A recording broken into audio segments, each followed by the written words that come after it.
ነገር ግን የጠራን የታመነ ነው። እግዚአብሔር ተዋጊ ነው፣ ስሙም እግዚአብሔር ነው።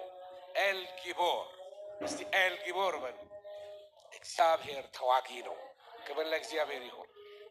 በመንፈሳዊ ውጊያ ስለ መንፈሳዊ ነገር ስናገር መንፈሳዊ ውጊያ ሪል እንደሆነ ልናውቅ ይገባል። አንዳንዶች በጣም የተለጠጠ መንፈሳዊ እውነት ይመስላቸዋል።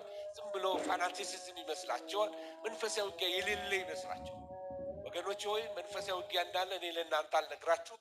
የምንኖርበት ዓለም እንኳን እየነገረችን ያለ ቤተ ክርስቲያን ጠባብ ወደሆነ ነገር ውስጥ እየገባችን ያለችው ተግዳሮት በጣም በምድር ላይ እየበዛን የመጣው ይሄ የምጣር የደረሰበት ዘመን እንደሆነ ልነግራችሁ እፈልጋለሁ።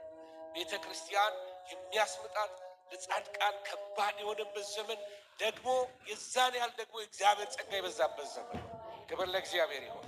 እንደዚህ ይላል መጽሐፍ ቅዱስ። በለዓም እንደዚህ አለ፣ ምሳሌውን ይመስል ጀመር እንዲህም አለ። የቢዖር ልጅ በለዓም እንዲህ ይላል፣ ዓይኖቹ የተከፈቱለት ሰው እንዲህ ይላል፣ እግዚአብሔርን ቃል የሚሰማ ሁሉን የሚችል አምላክን ራእይ የሚያይ የወደቀው ዓይኖቹም የተከፈቱለት እንደዚህ ይላል።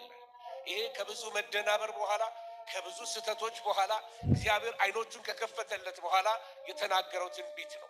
በትር ከያዕቆብ ይወጣል እያለ ስለ መሲሁ እንኳን እስከሚመለከት ድረስ ጌታ ዓይኑን የከፈተለት በፊት የሳተ በኋላ የተመለሰ ነቢይ ነበር። ዳዊት ዓይኑ ሲከፈትለት እንደዚህ አለ፣ ጌታ ጌታዬ በቀኜ ተቀመጣለሁ፣ እኔ ጠላቶችን ለእግር መርገጫ እስከማደርግልህ ድረስ ይለዋል። በቀኜ ተቀመጥ። ዳዊት መስቀል ላይ አልወጣም። ጌታ ጌታዬን ብሎ የሚናገረው ስለማን እንደሆነ ራሱ ጌታ ኢየሱስ ክርስቶስ ይህን ጠቅሶ ሲናገር ታያላችሁ። ዓይኑ የተከፈተለት ሰው ስለሆነ ስለ መሲሁ ከሩቅ ያለውን የሚመለከት ሰው ነበር።